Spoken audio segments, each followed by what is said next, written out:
आज मैं शुरू करने जा रहा हूँ रिवर बोट प्रॉब्लम या रिवर स्विमर प्रॉब्लम।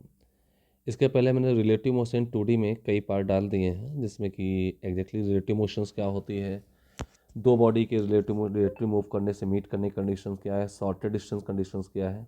ये मेरा पहला लेक्चर है इसमें रिलेटिव मोशन इन 2D में। फिर उसके बाद दूसरे लेक्चर में मैंने आपको रेन मैन प्रॉब्लम भी डाल रखी है, उसको भी आप वॉच कर लीजिए। ठीक है, इसके बाद ये रिवर बोट प्रॉब्लम डाल रहा हूँ, जिससे कि रिलेटिव मोशन 2D इस लेक्चर के बाद हमारा कंप्लीट हो जाएगा। तो रिलेटिव मोशन 2D में रिवर बोट प्रॉब्लम भी एक बहुत अच्छी प्रॉब्लम आती है और बच्चे काफ़ी कंफ्यूज रहते हैं इस चीज़ को। तो मेरी कोशिश है कि मैं आपको बहुत अच्छे से इसको समझाऊँ। पूरा पढ़िए और पढ़ने के साथ साथ अगर आप इसके नोट्स बनाते हैं, पढ़ते पढ़ते ही नोट्स बनाते रहिए, तो आपको कॉन्सेप्ट क्लियर होगा। नोट्स बनाने के तुरंत बाद आप इसके प्रॉब्लम करिए, तो प्रॉब्लम करने से आपको डिफ़िकल्टी जो भी आती है वो मुझे कमेंट में ज़रूर बताएं कि क्या आपको डिफ़िकल्टी आ रही है। तो चलिए स्टार्ट करते हैं रिवर बोट प्रॉब्लम को। तो कुछ एग्जांपल ले लेते हैं, जैसे कुछ केसेस हम समझते हैं कैसे इसको समझना है। पहला पॉइंट, सपोज मैं अभी रिवर की बात नहीं करता, इसमें एक पॉन्ड है या स्टिल वाटर है। स्टिल वाटर है,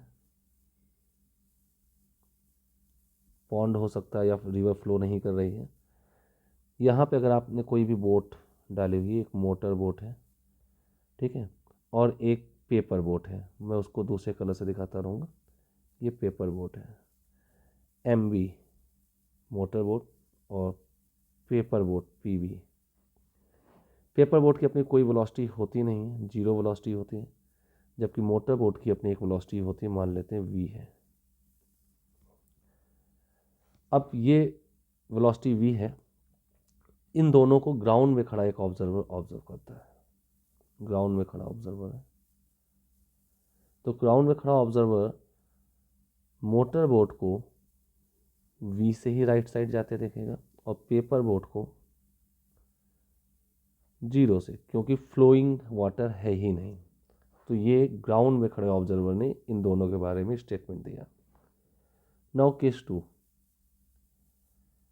टू अगर मैं लूँ, दिस वन, ये रिवर फ्लोइंग है और मान लेते रिवर VR स्पीड से, या VR क्या, मैं इसको U लिख देता हूँ, अभी बाद में VR यूज़ करूँगा। U स्पीड से फ्लो करे, ये रिवर का फ्लो है, रिवर फ्लो स्पीड। अब यहाँ पे हमारी मोटर बोट है, ये V स्पीड से जा रही है। पेपर बोट की अपनी ओन वेलोसिटी कोई होती नहीं है। This one is motor paper boat and this one is motor boat. अब ग्राउंड में खड़ा ऑब्जर्वर इन दोनों को देखता है,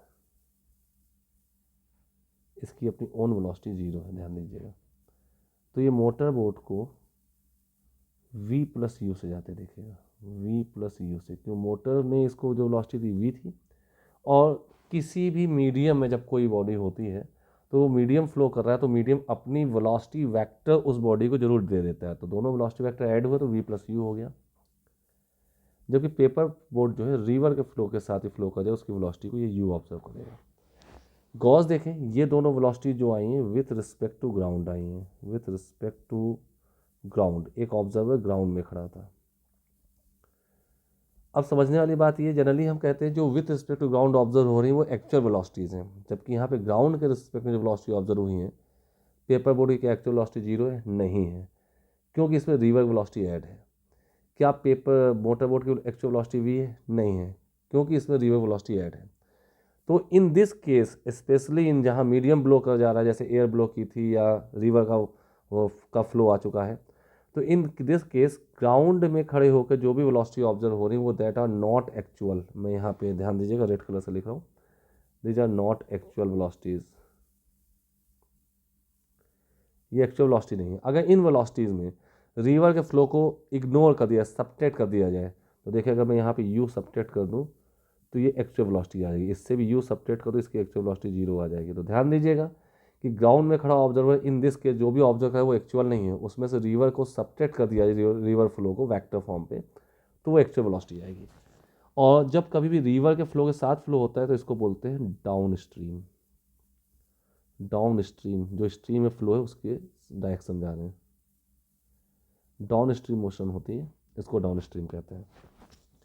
थर्ड केस, केस थ्री में late us suppose this one, case three में रिवर का फ्लो तो ये यू ही है इस साइड पे, और हमारी motor boat and paper boat, paper boat rest में है, इसकी खुद की कोई वेलोसिटी है नहीं, जीरो है, किसी डायरेक्शन दिखा सकते हैं, बट मोटर बोट इसके अपोजिट चलना शुरू करती है वी स्पीड से। अब ग्राउंड में खड़ा ऑब्जर्वर इन लोगों को क्या देखेगा, क्या ऑब्जर्व करेगा, तो उसका स्टेटमेंट होगा, मोटर बोट के बारे में दो स्टेटमेंट हो सकते हैं। मोटर बोट इसको राइट साइड जाते दे सकती है, पहले मैं ऐसा करता हूँ, पहले मैं इसको लेफ्ट साइड दिखा देता हूँ। जनरली मानते हैं कि बोट की स्पीड ज़्यादा है तो ये लेफ्ट साइड आते देखेगी v माइनस यू से। ये तभी होगा जब मोटर की स्पीड बड़ी है फ्लो स्पीड से बोट की, या इसको राइट साइड भी जाते दे सकता है, मान लो फ्लो बहुत तेज है मोटर बोट के पास, वो वेलोसिटी है नहीं, तो ये इसको right side u minus v से जाते भी देख सकता है, और ये तब होगा जब v is less then u। लेकिन अभी भी ये पेपर बोट को जो ऑब्जर्व करेगा वो रिवर के साथ ही फ्लो स्पीड से यू से ही जाते देखें, तो ये ग्राउंड में खड़े ऑब्जर्वर के रिलेशंस होंगे, ये ऑब्जर्वेशंस होंगे, ये दोनों, ठीक है। यहाँ भी ये दोनों, जब ये अपोजिट मोटर बोट हमारी अपोजिट टू रिवर जाती है तो इसको बोला जाता है अप स्ट्रीम, ये अप स्ट्रीम का केस है, opposite to river flow upstream का केस होता है, ठीक है। तो ये तीन चीज़ें समझने वाली हैं, तो इस पर एक छोटा सा एग्जांपल आता है वो हम समझते हैं, एक एग्जांपल ले लेते हैं फिर आगे कोर पॉइंट पे आते हैं। एक एग्जांपल ले लेते हैं, जैसे एग्जांपल का मैं स्टेटमेंट लिख देता हूँ यहाँ पे, सपोज आप इसके साथ साथ प्रॉब्लम लिख लीजिएगा जैसा मैं बोल रहा हूँ। रिवर पे कोई दो स्पॉट ऑब्जर्व किए गए ए और बी, स्टेटमेंट है boat goes from A to B in time t1 and B to A in time t2 in flowing water, flowing यानी वाटर फ्लो कर रहा था। Find time taken to go from A to B, go from A to B, या again दोबारा जाएगा A to B in still water, still water. अगर पानी रुका होता तो ए से बी जाने में उसको कितना टाइम लगता, तो मैं दो चीज़ों मेंशन करूँगा, A to B in time t1 water flow कर रहा था, B to A in time t2, ये आपको दिया था, t1 t2 दिया है, और A to B in still water आपको निकालना है, यानी इसका ये टाइम आपको कैलकुलेट करना है, और दिए पैरामीटर्स टर्म में ए और बी के टर्म t1 और t2 टर्म में निकालना है। तो हमने यहाँ अपने कन्वीनियंस के लिए मान लिया कि मान लेते सपोज रिवर का फ्लो इस साइड यू स्पीड से था, ये रिवर फ्लो है, रिवर का फ्लो है, और दो पॉइंट्स ऐसे हैं ए और बी जिनके बीच का कुछ डिस्टेंस डी है, ये हमने सपोज कर लिया, लेट, ये सारी चीज़ें मैं मान रहा हूँ, अभी ये सब हट जाएंगे। तो ए से बी जब हमारी मोटर बोट जाएगी इसकी वेलोसिटी को मैंने वी मान लिया है, जब ए से बी जाएगी तो इसमें रिवर के डाउन स्ट्रीम जा रही है, तो ग्राउंड में खड़ा ऑब्जर्वर, जैसा मैंने ऊपर बताया, ग्राउंड में खड़ा ऑब्जर्वर इसको v प्लस यू से जाते रहेगा, तो वी नेट यहाँ पे आपके पास जो आएगी डाउन स्ट्रीम है तो v प्लस यू होगा। अब v प्लस यू से d speed travel distance travel करना, तो इसमें जो टाइम लगा t1, तो पहला जो कंडीशन बताई गई थी यहाँ पे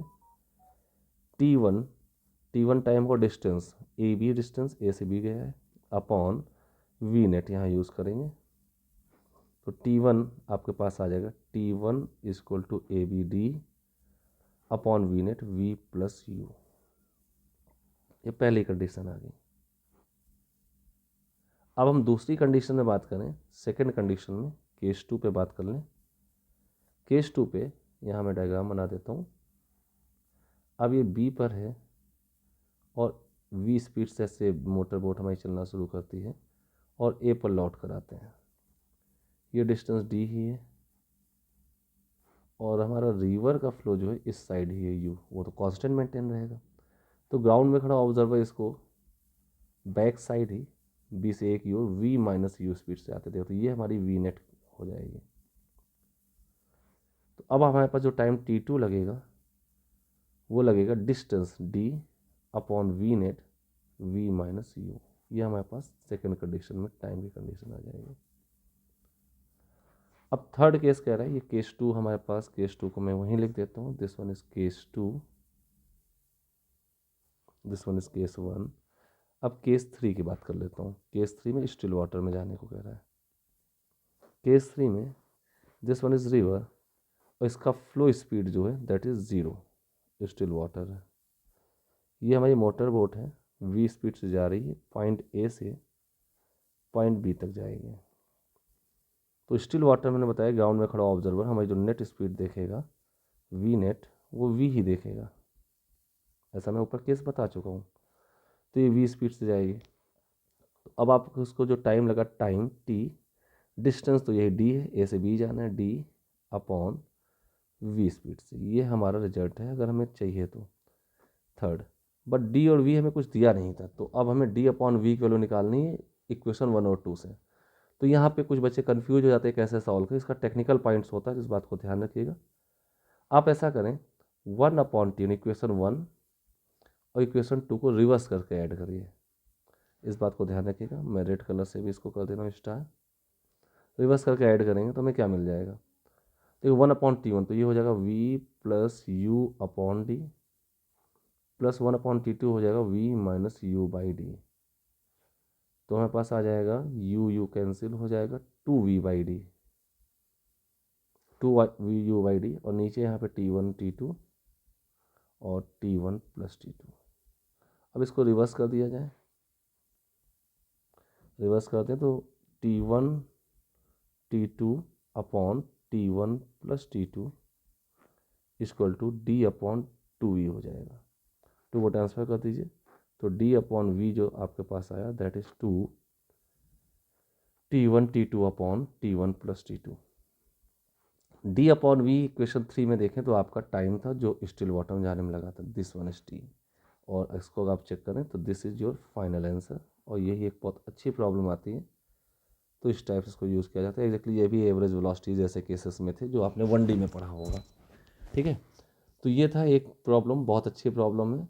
अप स्ट्रीम और डाउन स्ट्रीम पे कैसे ये रिवर पे बोट जाएगी आएगी, T1 T2 टाइम लगे हैं, अगर स्टील में जाए तो टी टाइम क्या आएगा, वो 2 T1 T2 upon T1 plus T2, ये हमारा आंसर हो गया है। अब हम आते हैं रिवर बोट की मेन कोर प्रॉब्लम में आते हैं, जो बच्चे दिक्कत करते हैं फ्लोइंग वाटर में। ठीक है, तो अब आते हैं river boat problem. River boat problem,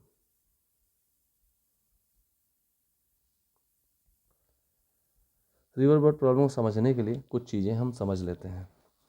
ठीक है, एग्जैक्टली अभी मैंने आपको ऊपर बताया था कि ग्राउंड में खड़ा ऑब्जर्वर जो भी वेलोसिटी देख रहा है वो बोट की एक्चुअल नहीं है। अगर उससे मैं सब्ट्रैक्ट कर दूँ रिवर की वेलोसिटी, जैसा मैं ऊपर फिर से स्क्रॉल करके आपको दिखा दूँ, दिस वन, ये मैंने जो पॉइंट्स लिखे हैं यहाँ पे राइट कॉर्नर पे देखिए, दिस वन पॉइंट, ये जो पॉइंट्स लिखे हैं अगर उसमें रिवर की वेलोसिटी का वेक्टर सब्ट्रैक्ट कर दूँ तो जो आएगा वही एक्चुअल वेलोसिटी आएगी। जब तक मैं सब्ट्रैक्ट नहीं कर रहा हूँ तो मोटर बोट को v प्लस यू से आते देख रहा है, जबकि मोटर बोट की वेलोसिटी v है। पेपर बोट को यू से आते देख रहा है, जबकि मोटर बोट पेपर बोट की वेलोसिटी तो 0 है।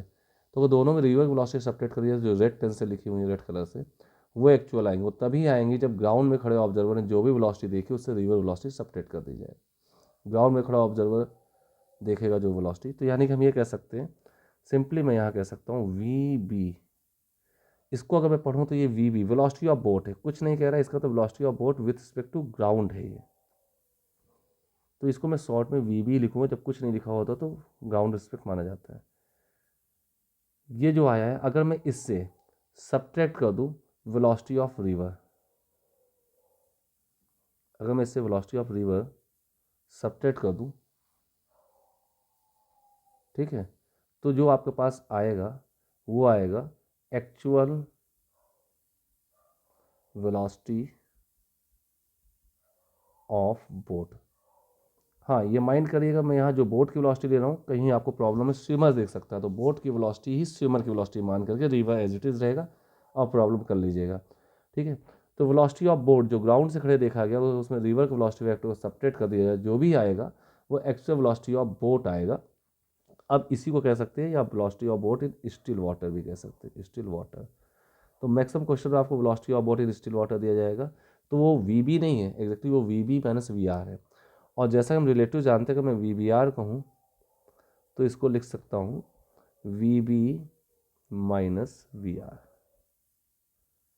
वी बी आर कहूँ तो v B minus we R कह सकता हूँ। और इसको अगर मैं स्टेटमेंट में पढ़ूँ तो इसको कहते हैं रिलेटिव वेलोसिटी ऑफ बोट। पढ़ने में आपको ऐसा लगे relative velocity of boat with respect to river, ये ऐसा आप इसको रीड करेंगे, बट ये किसी के रिस्पेक्ट में नहीं है, ये एक्चुअल वेलोसिटी है। तो डोंट बी कंफ्यूज, ये कन्फ्यूजन क्रिएट करेगा आपको कि ये क्या हुआ, क्योंकि हम एक फ्लोइंग सिस्टम पे हैं, फ्लोइंग वाटर है, तो इससे ग्राउंड से जो ऑब्जर्व करें वो एक्चुअल नहीं ऑब्जर्व करें, इससे आपको ये कन्फ्यूजन क्रिएट करेगा। तो इस बात को माइंड करें, इससे कर लेके कन्फ्यूज नहीं होना है आपको। तो वी बी आर एग्जैक्टली जो है that is the v B R. तो मैं यहाँ लिख दूँ वी बी आर। अब यहाँ पे क्या होगा, वी बी आर जो भी हम लिखेंगे that is the velocity of boat in still water, velocity of boat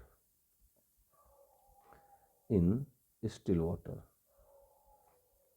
ये स्टिल वाटर में बोट की वेलोसिटी होगी, ठीक है, यानी कि एक्चुअल वेलोसिटी ऑफ बोट है, एक्चुअल वेलोसिटी, ये एक्चुअल वेलोसिटी ऑफ बोट। अब यहाँ पे वी बी में लिख देता हूँ, v B velocity of boat with respect to ground, यानी कि एक ऐसा वेक्टर बनेगा कि बोट की अपनी कुछ वेलोसिटी होगी, रिवर की वेलोसिटी, दोनों मिक्स हो करके, अगर आप यहाँ देखें तो ये इक्वेशन में इसको इधर ले आए, बोट की एक्चुअल वेलोसिटी रिवर की वेलोसिटी ऐड कर दो तो ग्राउंड में खड़ा ऑब्जर्वर वही देखेगा। ठीक है, तो velocity of boat with respect to ground है ये, यानी कि ये नेट डायरेक्शन है, नेट वेलोसिटी ऑफ बोट है, net velocity of boat. Net velocity vector कुछ ऐसा ही बनेगा जैसा कि वी बी वेक्टर आपके पास आएगा। ठीक है, वेक्टर बना दो, मैग्नीट्यूड्स भी अभी हम यूज़ करेंगे।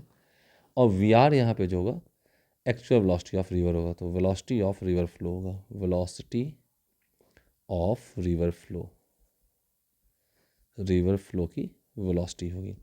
तो ये तीन चीज़ें आपको माइंड रखनी है, कंफ्यूज नहीं होना कि वी बी आर देख लिया आपने तो velocity of boat with respect to river आ गया है तो एक्चुअल नहीं हो सकता। तो मैंने ये बहुत पॉइंट यहाँ लिख दिया है कि कन्फ्यूजन होगा आपको, तो ये कन्फ्यूजन दूर रखना है। चलिए अब हम बोट को उतारते हैं फ्लोइंग वाटर पे, रिवर को उतारते हैं और चेक करते हैं। तो मैं कुछ केसेस समझाना चाहूँगा पहले, यहाँ पे कुछ केस समझ लीजिए। पहला केस, सपोज ये आपकी का स्टिल वाटर है, यानी कि फ्लो नहीं है, स्टिल वाटर है। आप रिवर के किसी एक कॉर्नर पे खड़े हैं, one of the bank of river, और इसके अपोजिट एक पॉइंट बी है, इसको ज्वाइन करने लाइन मैंने ए बी बना दी है। स्टिल वाटर है, अगर आप अपनी बोट की वेलोसिटी वी बी आर, अब ये मत समझना कि मैंने वी बी आर लिख दिया है, वी बी लिखना चाहिए, बोट की वेलोसिटी है, नहीं, वी बी आर ही मैंने देखिए यहाँ पे मेंशन कर रखा है, बोट की एक्चुअल वेलोसिटी है। तो वी बी आर इधर हेड करेगा, बी की ओर हेड करेगा, तो कन्फर्मली जब ये रिवर क्रॉस होगी it will reach at P, exactly straight opposite point पे पहुंच जाएगा, इसमें कोई डाउट है ही नहीं। चलिए दूसरा केस देख लेते हैं। अगर दूसरा केस देखें हम तो यहाँ पर पॉइंट ए है, ए पर बोट है, बी पॉइंट ये है, और लेट अस सपोज अब यहाँ पे रिवर वी आर स्पीड से फ्लो कर रही है और आप अपनी बोट की डायरेक्शन वी बी आर यहीं रखना चाहते हैं। अब वी बी आर बोट की एक्चुअल वेलोसिटी है, इसमें रिवर वेलोसिटी भी ऐड हो गई, तो रिवर के पास दो वेलोसिटी हो गई, ध्यान दीजिए, ब्लैक कलर से बोट की एक्चुअल वेलोसिटी है और रिवर की वेलोसिटी इधर इसको मिल गई बोट को। तो इसका नेट वेलोसिटी वेक्टर जो तैयार होगा वो मैं ब्लू कलर से बना रहा हूँ, ये कुछ ऐसे होगा, इसी को वी भी कहेंगे। यानी कि अगर आपने बोट बी की ओर हेडेड करते हैं और रिवर फ्लो भी इसमें ऐड हो जाता है, तो आपका ग्राउंड में खड़ा ऑब्जर्वर आपकी बोट को ऐसे जाते देखेगा। यानी कि आप जब रिवर क्रॉस होगी, you will land at a distance from point B, let us suppose this point is C, तो आप कहीं ना कहीं सी पर पहुंचेंगे। तो जब भी रिवर क्रॉस होती है और क्रॉस होने पर आप स्ट्रेट अपोजिट पॉइंट से जितना भी दूर पहुंचते हैं उसको एक्स से रिप्रेजेंट करते हैं। It is known as horizontal drift. इस एक्स को कहा जाता है हॉरिजॉन्टल ड्रिफ्ट, हॉरिजॉन्टल ड्रिफ्ट, या शॉर्ट में इसको ड्रिफ्ट भी कह सकते हैं। और इस केस में पॉजिटिव आ रही है, यानी कि आप राइट पहुँचे हैं, राइट वर्ड पहुँचे हैं। इस केस में आप कहीं नहीं पहुँचे थे, ना लेफ्ट ना राइट, सीधे भी पहुँचे तो हॉरिजॉन्टल ड्रिफ्ट जीरो रही थी। ठीक है, अब हम बात करते हैं केस 3 की। केस 3, अब हम चाहते हैं कि नहीं रिवर फ्लो कर रही है, हम बी पर ही पहुँचे, तो हम क्या कर सकते हैं, ये पॉइंट बी है, स्ट्रेट अपोजिट पॉइंट है, and this point is a. River का फ्लो वी आर इस डायरेक्शन पे है। अब आपके मन में आ रहा होगा कि अगर हम स्ट्रेट चलते हैं बी की ओर तो उसमें रिवर फ्लो ऐड हो जाता था पहले वाले केस में, तो हम कुछ राइट पहुंचते थे। तो हम ऑलरेडी अपने ए और बी से कुछ एक एंगल, ए बी लाइन से कुछ एंगल बना के वी बी आर बोट को हम इधर हेडेड करते हैं। बोट किसी एक पॉइंट डी की ओर डायरेक्टेड है। अब इसमें क्योंकि बोट की ये एक्चुअल वेलोसिटी है, वी बी आर डी की ओर डायरेक्टेड किया था, इसमें आपकी रिवर की वेलोसिटी भी ऐड हो जाएगी, क्योंकि फ्लोइंग वाटर मीडियम फ्लो कर रहा है तो मीडियम अपनी वेलोसिटी वी आर इसको देगा ही देगा। अब ये दो वेक्टर है रिवर के पास, तो उसका रिजल्टेंट ग्राउंड में खड़ा बंदा क्या देखेगा, तो ग्राउंड में खड़ा बंदा कुछ भी देख सकता है। अब आपके मन में आ रहा होगा हमने कुछ लेफ्ट कर दिया तो अभी बी पहुंच जाएगी, ऐसा कुछ भी नहीं। आप जिस पॉइंट की ओर हेडेड करेंगे रिवर फ्लो आपको उसके कुछ राइट ले जाने की कोशिश करेगा, तो आप यहाँ पर भी पहुँच सकते हैं, ये भी आपका सी पॉइंट हो सकता है, आप यहाँ भी पहुँच सकते हैं, आप यहाँ बी पर भी पहुँच सकते हैं, आप बी के राइट भी पहुँच सकते हैं, रिवर फ्लो बहुत तेज, आप यहाँ भी कहीं, ये सारे पॉइंट पहुँच सकते हैं, यानी समवेयर राइट आप इनमें से किसी पॉइंट पर लैंड कर सकते हो। वो डिपेंड करता है रिलेटिव वेलोसिटीज़ जो हैं हमारे पास, उन पे डिपेंड करता है। तो मैं आपको यहाँ ये बताता हूँ कि कैसे पता चलेगा कि हम डी की ओर हमने हेडेड किया था और रिवर राइट फ्लो कर रही थी, तो हम बी पे पहुँचेंगे या डी और बी के बीच में पहुँचेंगे या बी के भी राइट पहुँचेंगे, वो कैसे डिपेंड करेगा। तो आप देखें बोट के पास दो वेलोसिटी हैं, एक खुद की है वी बी आर है, एक वी आर है। अगर मैं इसके कंपोनेंट तोड़ दूँ, बोट की वेलोसिटी का एक कंपोनेंट, मैं इसको एज ए ओरिजिन मान लेता हूँ और यहाँ पे एक्स एक्सिस डिफाइन कर देता हूँ and this is why axis, ये मैं उन्हें वाई एक्सिस डिफाइन कर दिया। अगर बोट की वेलोसिटी मान लो सपोज मैंने यहाँ से एंगल थीटा ले रखा है परपेंडिकुलर लाइन से, तो बोट की वेलोसिटी का एक कंपोनेंट ये होगा v B R sine theta, this one, and this is we B R cos theta, v B R cos theta. ठीक है, अब ओरिजिन पे शुरू है तो इसके कोऑर्डिनेट 0,0 है। रिवर पार होगी तो विथ ऑफ रिवर कुछ डब्लू हम मान लेते हैं, तो रिवर को पार कराने का काम सिर्फ ये करेगा, this work as to cross the river. ये कंपोनेंट जो वाई डायरेक्शन जा रहा है बोट का, ये रिवर को क्रॉस कराने का काम करेगा। अब v B R sine theta left ले जाने की कोशिश करेगा इस लाइन से और वी आर राइट ले जाने की कोशिश करेगा। तो यहाँ मैं कुछ केस लिख देता हूँ, इसको ऊपर कर दूँ। पहला पॉइंट आपको समझना है कि अगर v B R sine theta boat की वेलोसिटी हॉरिजॉन्टल कंपोनेंट जो लेफ्ट है ये बड़ा हुआ वी आर से, तो आप कहाँ पहुँचेंगे, बिटवीन लेफ्ट टू बी पहुँचेंगे। It means between D and B point आप पहुँचेंगे कहीं। दूसरा पॉइंट, अगर ऐसा हुआ कि वी आर बड़ा हो गया, यानी कि v B R sine theta छोटा हो गया वी आर से, यानी रिवर फ्लो बहुत तेज था और बोट की वेलोसिटी हॉरिजॉन्टल कम था, तो अभी भी आपका पॉजिटिव डायरेक्शन में वेलोसिटी बढ़ गई है। इट मीन्स आप राइट टू बी एनीवेयर पहुंचेंगे। ठीक है, तो इस केस में आपकी ड्रिफ्ट निगेटिव काउंट हो जाएगी अगर आप लेफ्ट टू बी पहुंचते हैं, और इस केस में ड्रिफ्ट आपकी पॉजिटिव काउंट हो जाएगी।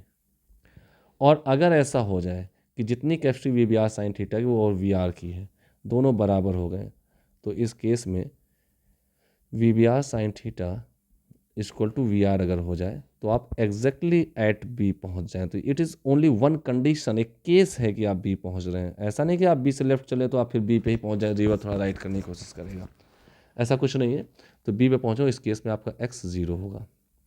ठीक है, इस केस पे अगर मैं इसका एक फाइनल वेलोसिटी वेक्टर्स दिखाऊं तो मैं कुछ ऐसे दिखा सकता हूं। दिस वन, ये आपका वाई एक्सिस मान लिया, this one is x axis. River इसी डायरेक्शन पे वी आर स्पीड से फ्लो कर रही थी। अब मैं यहाँ पे देखूँ तो ये पॉइंट ए बन चुका है। पॉइंट ए पर सपोज अभी भी जो ये डायग्राम है इसके बावजूद भी ये राइट वर्ड पहुँचा है, टूवर्ड राइट पहुँचता है। तो पॉइंट बी पे यानी राइट वर्ड पहुँचा तो हमने किस कंपोनेंट बड़ा माना है, राइट वर्ड पहुँच रहा है, इट मीन्स हमने किसको बड़ा माना है, इस पॉइंट को। Second condition, v B R sine theta छोटा है, वी आर बड़ा है। तो इसके पास अगर मैं वेलोसिटीज वेक्टर दिखाऊं तो इसके पास एक नेट वेलोसिटी वेक्टर इधर मिल जाएगा, that is we B R sine theta minus we R. ये यहाँ लिखा था मैंने, इसी का यूज़ कर लिया, ये आपके पास होगा। ठीक है, और अपवर्ड कौन सा कंपोनेंट बचेगा, इसमें तो कोई सब्ट्रैक्ट करने का नहीं, तो ये v B R sine theta बनेगा।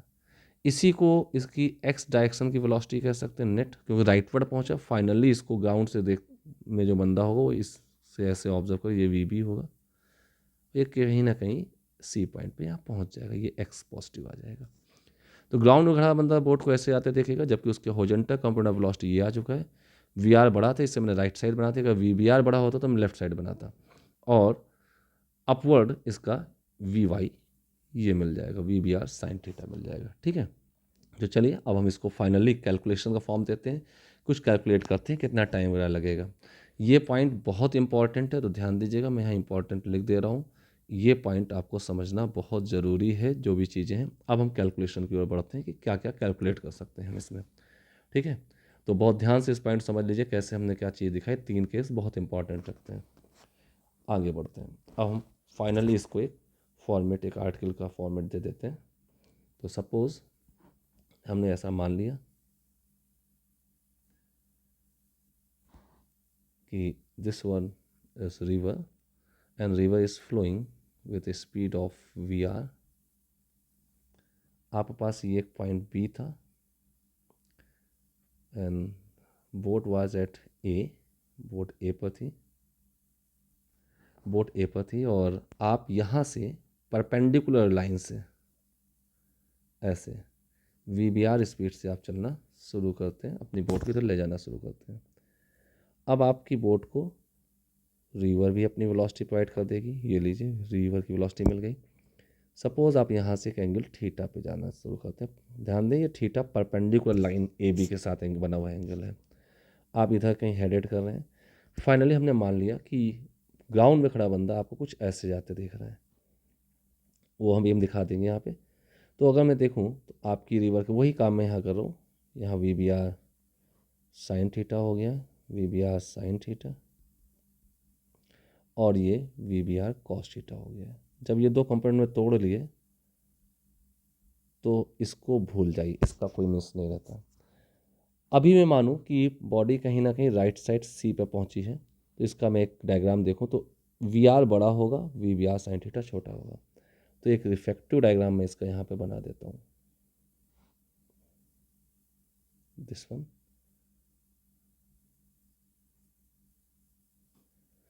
This point A, river flow V R speed से, this along the X axis and this along the Y axis.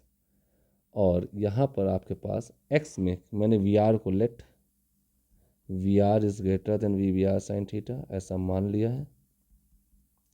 तो समवेयर राइट पहुँचेगी पॉइंट बी के, ये this is point B, point B के कुछ right पहुँचेगी, sorry point B के कुछ राइट पहुँचेगी।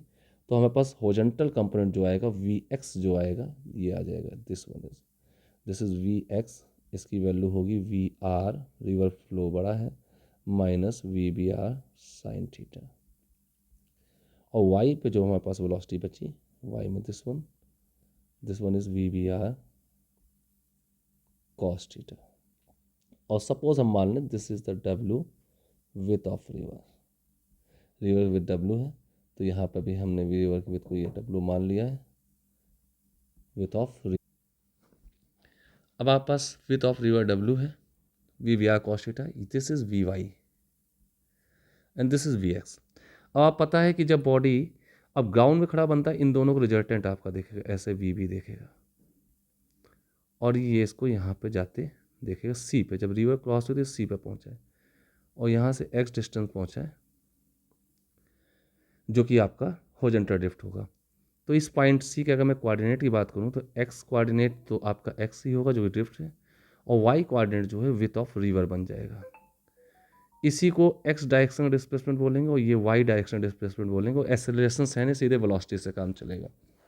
तो हम सॉल्व करते हैं पहला point, time to, general time निकालेंगे, time to cross the river, time to cross the river, इसी को बोलते हैं शॉर्टेस्ट टाइम पे रिवर क्रॉस करना चाहते हैं, shortest time, shortest time, sorry for that, अभी शॉर्टेस्ट टाइम नहीं, अभी जनरल टाइम हम क्रॉस करने का देखेंगे, शॉर्टेस्ट टाइम बाद में बात करेंगे। Time to cross the river, कितना टाइम लगेगा रिवर को क्रॉस करने में। तो आप गौर देखें, जब ए से चला यहाँ पे टी इक्वल टू 0 था, और सी पे पहुँचा यहाँ पे टी इक्वल टू टी हो चुका है, तो यहाँ रिवर क्रॉस हुई है, तो उस समय इसको वाई डायरेक्शन में जो डिस्प्लेसमेंट है मैं यहाँ लगा सकता हूँ S y equal to v y into t, क्योंकि यहाँ पे एक्सेलरेशन जैसे टर्म है नहीं। एस वाई आपका विथ ऑफ रिवर हो जाएगा, इसको टू वी वाई हमारे पास है v B R cos theta into t, तो यहाँ से टाइम हमारे पास आ जाएगा W upon we B R cos theta. It is the general time to cross the river, river cross करने का एक जनरल टाइम मिल चुका है हमको, ठीक है। हाँ, एक चीज़ मैं आपको यहाँ और मेंशन करा दूँ, मोस्ट ऑफ मैं यहाँ पे अपने आर्टिकल में जो फ्लो स्पीड देख रहा हूँ, बोट की जो डायरेक्शन हेडेड की, वो वर्टिकल लाइन ए बी के साथ थीटा एंगल पर है। कई केसेस पे आपको, कई क्या मैक्सिमम केसेस पे आपको रिवर के फ्लो के साथ एंगल अल्फा दिया जाएगा या पूछा जाएगा। तो मैं यहाँ आपको इम्पोर्टेंट का नोट कर दूँ कि प्रॉब्लम में मेरे सारे जगह थीटा सॉल्व होकर आएगा, लेकिन अल्फा का थीटा के साथ एक रिलेशन है, अल्फा इसको 90 प्लस थीटा, जैसा कि आप देख पा रहे हैं।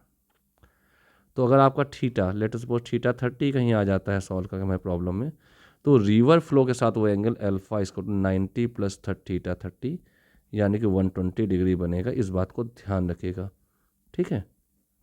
राइट, तो ये general time to cross the river हमने निकाल लिया। अब दूसरा पॉइंट हम निकालने जा रहे हैं ड्रिफ्ट, ठीक है। तो second point is drift, horizontal drift, horizontal drift. अगर मैं हॉरिजॉन्टल ड्रिफ्ट की बात करूं तो उसके लिए मैं क्या कर सकता हूं, एस एक्स का फॉर्मूला यूज़ कर सकता हूं, एस एक्स इसको टू यू एक्स या v x into t. S x हमारे पास जो है उसी को मैं एक्स लिख सकता हूँ, ऊपर आप देख सकते हैं, उसी को मैं एक्स लिख सकता हूँ, एक्स इसको टू यू वी एक्स हमारे पास ऊपर देखिए लिखा हुआ है, ये वी एक्स है और ये एस एक्स की जगह एक्स लिखा हुआ है, ठीक है। V R minus we B R sine theta V X होगा, V R minus we B R sine theta, ये वी एक्स हो गया। और टाइम जनरल जो हमने इक्वेशन 1 में निकाला उसको W upon we B R cos theta लिख देते हैं। ये इक्वेशन 2 बन गई हमारी, एक जनरल ड्रिफ्ट है, इक्वेशन 2। अब यहाँ कुछ केस आते, केस 1,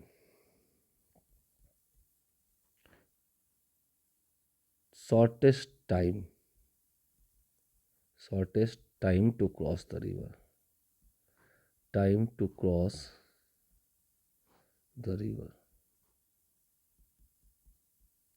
रिवर क्रॉस करने का shortest time, minimum time to cross the river, यानी कि आपको रिवर क्रॉस करना है, कहीं भी आप लैंड करें, ए से जाए और बी पे पहुंचे या कहीं पहुंचे, बट टी मिनिमम होना चाहिए, कम से कम टाइम लगना चाहिए। तो इसकी क्या कंडीशन हो सकती है, तो जैसा कि हमने अभी इक्वेशन में निकाला, एक general time T equal to W upon we B R cos theta, ये निकाला है। अब आप देखें कॉस्ट टाइम जो है विथ ऑफ रिवर पर डिपेंड करता है, ये आपके हाथ की चीज़ है नहीं, आप कम नहीं कर सकते हैं। आपको रिवर क्रॉस करने की जल्दी है तो जो भी मैक्सिमम स्पीड होगी बोट की आप उसी से करेंगे, या स्विमर की जो मैक्सिमम स्पीड होगी उससे ही स्विम करेगा। तो सिंपलर सी बात है कि टाइम मिनिमम तब हो सकता है जब कॉस्ट थीटा मैक्सिमम हो। तो हम यहाँ कह सकते हैं ये हमारे हाथ की चीज़ एक और है जिसको हम मैनेज कर सकते हैं, time minimum at cos theta maximum.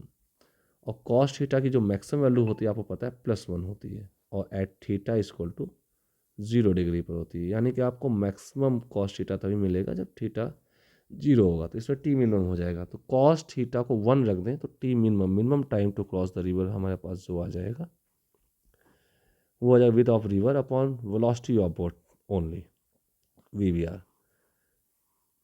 Theta 0 मतलब है आप अलोंग A to B सीधे अपनी बोट को हेडेड करिए A to B। और ध्यान दें, अगर आपको क्वेश्चन में अल्फा पूछा रिवर फ्लो के साथ, ये AB लाइन के साथ एंगल थीटा है, तो रिवर फ्लो के साथ 90 प्लस थीटा होता है, तो अल्फा की वैल्यू 90 आएगी। रिवर फ्लो के perpendicular to the river flow, perpendicular to flow कि अगर आप चलते हैं तो मिनिमम टाइम में रिवर क्रॉस होगा। मैं इसका एक डायग्राम आपको दिखा देता हूँ क्या कंडीशन आएगी। ये रिवर है, VR स्पीड से फ्लो कर रही है, और आपका A पॉइंट पर आप थे, B पॉइंट पर स्ट्रेट अपोजिट पॉइंट था, आप इसी डायरेक्शन पे अपनी बोट को हेडेड करते हैं।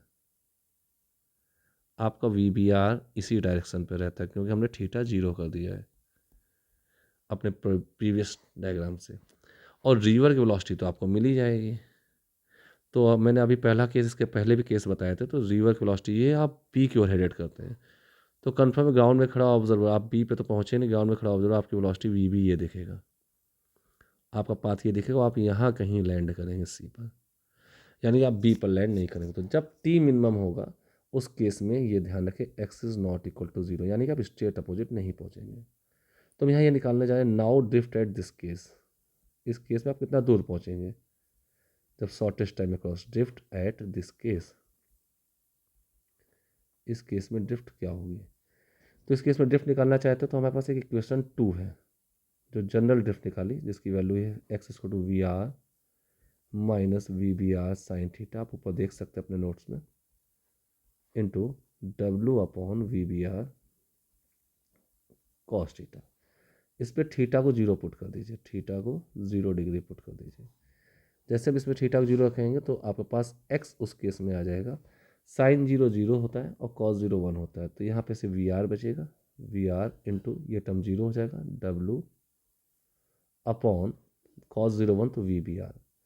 तो जब आप शॉर्टेस्ट टाइम पे रिवर क्रॉस करना चाहें तो उस समय आप स्ट्रेट अपोजिट पॉइंट B पे ना पहुंच करके rightward to the river इतना दूर पहुंचे, this is right to the B से राइट पे, दिस इज x।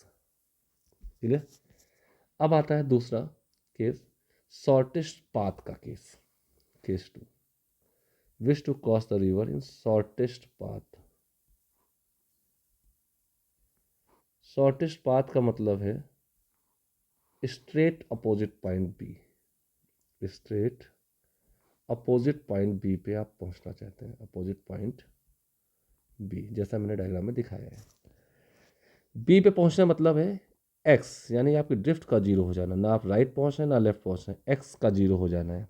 तो आपके पास एक जनरल इक्वेशन 2 जो है, जो x की है उसको 0 कर दें, और x की वैल्यू अभी आपने ऊपर लिखी है, ये लिखा हुआ है x VBR माइनस VR, तो इसको 0 करेंगे VR minus VBR sine theta into W upon VBR cos theta, इसको 0 कर दीजिए। इसको जैसे 0 करेंगे तो आपके पास मिल जाएगा VR, ये चीज़ मल्टीप्लाई में चली जाएगी उधर 0 में, VR minus VBR sine theta equal to 0।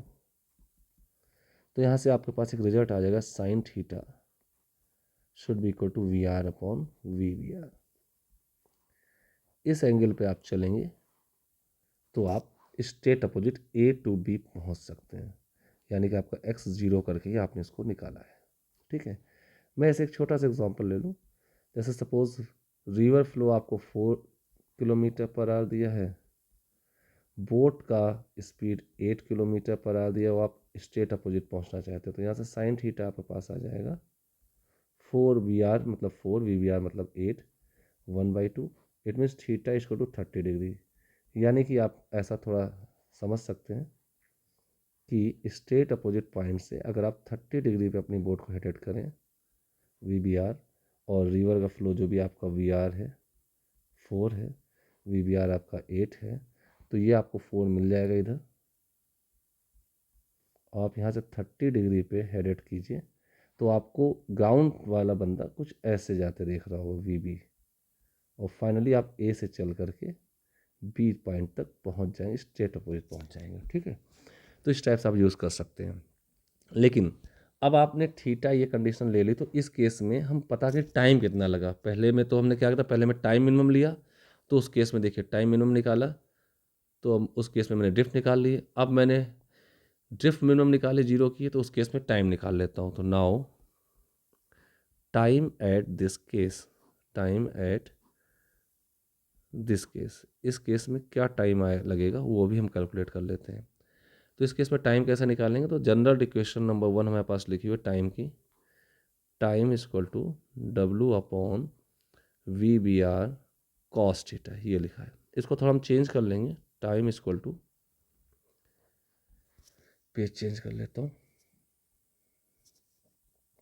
Time is equal to general equation हमारे पास है W upon we B R cos theta को root over 1 minus sine square theta तोड़ देता हूँ। ठीक है, अब साइन थीटा की जो वैल्यू हमारे पास आई है, sine theta V R upon we B R, वो यहाँ पे पुट कर दिया जाए, तो टाइम हमारे पास आ जाएगा W upon we B R under root 1 minus we R square upon we B R square. इसको जैसे हम सिंप्लीफाई करेंगे तो टाइम हमारे पास आ जाएगा W upon root over V B R square minus we R square. ये इस केस में टाइम लगेगा, and this is not shortest, क्योंकि शॉर्टेस्ट टाइम हम पहले केस में निकाल चुके हैं। This is greater than T minimum, जो हमने पहले केस में निकाला है। ठीक है, अब एक यहाँ पे इंपॉर्टेंट एनालिसिस और कर लेते हैं।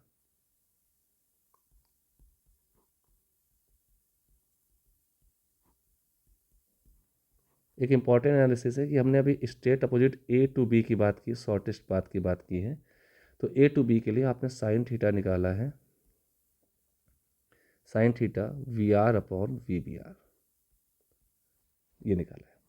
जैसा हमें पता है साइन थीटा की वैल्यू जो होती है दैट इज लेस देन और इक्वल टू 1 होती है। तो साइन थीटा प्लेस में अगर मैं V R upon we B R लिख दूँ, दैट इज लेस देन और equal to 1, this gives us V R flow speed less than या इक्वल वी बी आर होनी चाहिए, तभी आप स्ट्रेट अपोजिट पहुंच सकते हैं। लेकिन इसमें भी एक कंडीशन है, वो कंडीशंस क्या है, कुछ कंडीशंस लगी हैं, वो ध्यान से देखिएगा। मैथमेटिकली तो 1 के इक्वल भी होता है साइन थीटा, छोटा भी होता है, तो ये कंडीशन बता रही कि भाई पहुंच जाना चाहिए ऐसे भी। लेकिन ध्यान से देखें, इफ़ ए टू बी आप पहुंचना चाहते हैं, ए टू बी, तो वी आर सिर्फ less than V B R होना चाहिए। अगर लेस देन है तभी आप ए से भी पहुंच पाएंगे। इफ़ वी आर, दूसरा केस मैं लिख दूँ यहाँ पे, V R equal to V B R हो गया, तो नो डाउट मैथमेटिकली तो साइन थीटा पॉसिबल होगा, दोनों इक्वल हो जाए तो 1 हो जाएगा, थीटा 90 आएगा। V R equal to V B R आ गया, तो not possible to reach at B, possible to reach at B. अब आप ये कहेंगे ऐसा क्यों, यहाँ तो साइन थीटा मैथमेटिकली शो कर रहा है कि ऐसा होना चाहिए। तो चलिए हम दिखाते हैं। अगर ऐसा हो गया तो इस केस में थीटा क्या आएगा आपके पास, 90 डिग्री, थीटा 90 डिग्री आएगा। चलिए हम बनाते हैं डायग्राम, इधर देखिएगा। थीटा का हमारे पास 90 डिग्री आ गया, तो ये हमारे पास रिवर फ्लो है, वी आर स्पीड से फ्लो कर रही है। ठीक है, ये आपका ए पॉइंट था और ये बी पॉइंट था, स्ट्रेट अपोजिट पॉइंट। आप कह रहे हैं कि थीटा 90 डिग्री, तो थीटा हमने लिया था इसके साथ, ए बी लाइन साथ, इसको 90 डिग्री काउंट कर लें। तो इसका मतलब अपनी बोट इस डायरेक्शन पे ले जाइए, वी बी आर, और आपकी बोट को रिवर अपनी वेलोसिटी इधर दे देगी, वी आर। और अब दोनों बराबर हैं, मैं कोई एग्जांपल मान लूँ, ये दोनों इक्वल हैं, तो ये दोनों इक्वल हैं, तो आपकी वेलोसिटी वाई डायरेक्शन पे तो कोई है नहीं, नो स्पीड वाई पे है नहीं, तो रिवर क्रॉस कौन कराएगा आपको, कोई नहीं कराएगा। और ये दोनों स्पीड इक्वल हैं तो दोनों कैंसिल भी हो जाएंगी। तो आप यहाँ पे रेस्ट मेंटेन रखेंगे, बस आपकी बोट ना लेफ्ट जाएगी ना राइट जाएगी ना रिवर क्रॉस होगा, आप जहाँ पर वहाँ रेस्ट मेंटेन रखेंगे। इसलिए कहा जा रहा है कि अगर वी बी आर और वी आर इक्वल हुए तो भी आप बी पर पहुँचे नहीं, आप रेस्ट मेंटेन रखेंगे बस, और कुछ नहीं होगा। ठीक है, तो इससे इस चीज़ को ध्यान रखिए। पहुंचने के लिए this is the important condition कि अगर आप ए से बी पहुंचना चाहते तो रिवर का फ्लो बोट के फ्लो से कम ही होना चाहिए, बराबर में भी नहीं पहुंच पाएंगे और ज़्यादा है तो भी नहीं पहुंच पाएंगे। एक दूसरी इंपॉर्टेंट एनालिसिस और करने जा रहा हूँ, वो ध्यान दीजिए। कब ये क्लियर हो जाए कि if V R is greater than V B R, V R जो वी बी आर से बड़ा हो जाए, रिवर फ्लो ज़्यादा है बोट की स्पीड से, सो ये तो कंफर्म हो गया can't reach at B. River cross तो हो जाएगा हर केस में अगर आपके पास कुछ भी स्पीड है तो, बट बी पे नहीं पहुंच पाएंगे। तो बी पे नहीं पहुंच सकते। मान लो सपोज आपको चलना है ए से, कहीं आप पिकनिक स्पॉट गए हैं, मान लीजिए सपोज एक बैंक ऑफ रिवर पे खड़े ए पर, और बी पर पता है कुछ प्लेस टू विजिट है। आपने बोटमैन से कहा कि भाई हमें ए से बी तक पहुंचना है, बट उसमें रिवर का फ्लो जो था बोट के फ्लो से ज़्यादा था जो अवेलेबल थी। तो अब आपकी कंडीशन ही, वो आपको बी प्लेस तो विजिट करना ही करना है। तो आप ऐसा कह सकते हैं कि आप बी के पर तो नहीं पहुंच पाए, बट बी के जितना क्लोज पहुंचे, तो आप एक्स को मिनिमाइज करने की कोशिश करेंगे। एक्स को जीरो नहीं कर सकते, X is not equal to zero, X zero नहीं हो, so we wish for X minimum. X minimum के लिए हम कुछ सोचेंगे कि कम से कम दूर पहुंचे बी से, जिससे कि हम वापस पैदल कम से कम चल कर आना पड़े।